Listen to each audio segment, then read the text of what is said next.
It was the kind of house that felt like it was holding its breath, waiting for something or someone to disturb its silence. I had passed by it countless times on my way home from work, always noticing the way its shadow seemed darker than the others on the block. The neighbors whispered about it, saying no one had lived there for years, yet curtains sometimes shifted as though watched from inside. I never believed the rumors, not until the night I stepped inside. I had recently moved into town for a fresh start.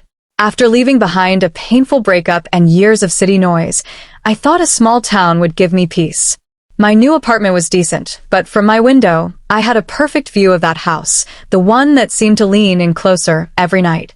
Its roof sagged, paint peeled in strips, and yet the windows gleamed unnaturally clean, as though someone polished them from the inside.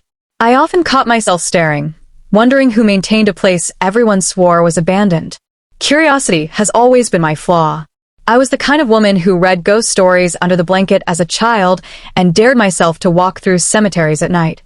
So, when I heard a faint piano tune drifting from the house one stormy evening, I couldn't resist.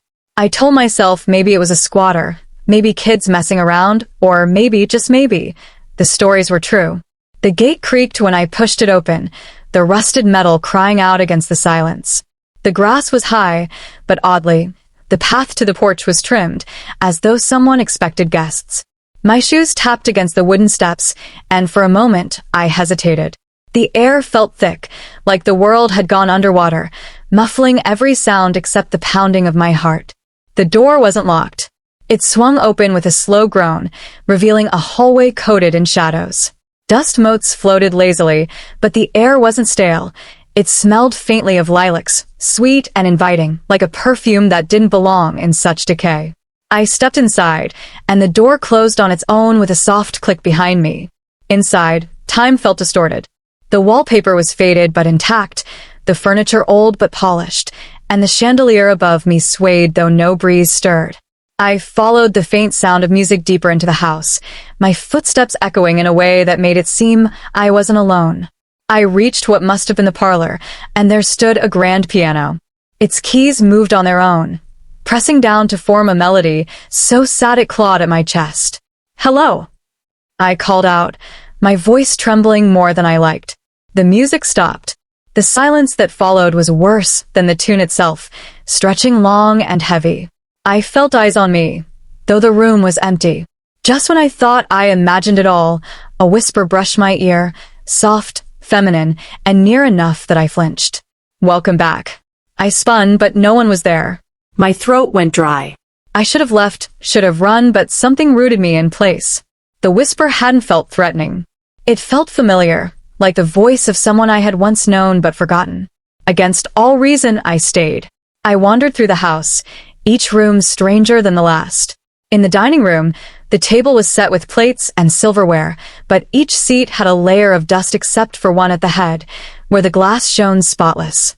In the library, books lay open as if someone had been reading them moments before.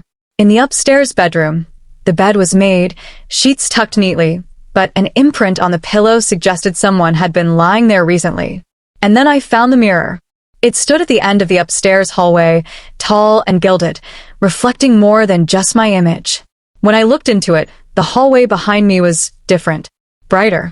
The wallpaper was new, the carpet unfrayed, and shadows danced like candlelight glowed somewhere unseen. Worse, my reflection didn't move when I did. It stood still, smiling at me with lips I hadn't curved. I stumbled back, gasping, but the reflection leaned closer, pressing its palm to the glass. Against my will, I stepped forward. The moment my hand touched the cold surface, the glass rippled like water. My reflection whispered with my voice, though I hadn't spoken. "You've come home." I ripped my hand back, and the mirror returned to normal, showing only my pale, horrified face. I bolted, rushing down the stairs, but when I reached the front door, it wouldn't open. I twisted the knob, slammed my shoulder into it, screamed, but it remained shut. The whisper came again, echoing through the house. "Don't leave. Not yet."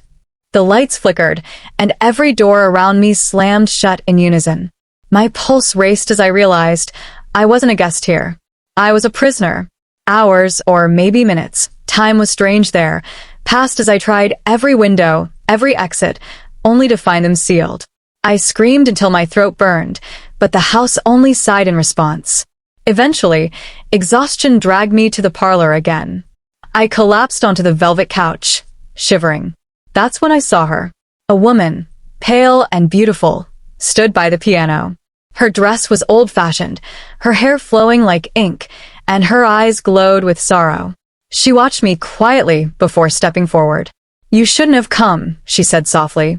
"Then let me go," I cried. She shook her head, tears welling. "The house waits for those it chooses. It waited for me once. Now it waits for you." I wanted to ask what she meant, but before I could, the room dissolved. Walls bled away into darkness, and suddenly I was in the mirror's reflection, the brighter hallway, the candlelight world. I looked down and saw the same old-fashioned dress clinging to me. My voice trembled as realization sank in. The house hadn't just trapped me. It had claimed me. From that night onward, no one saw me leave. People in town still whisper about the house, still wonder why its curtains shift or why music drifts through the night. They don't know I am inside, waiting at the piano, watching through the mirror, whispering to the next soul brave or foolish enough to enter. Because the house always waits. And now, so do I.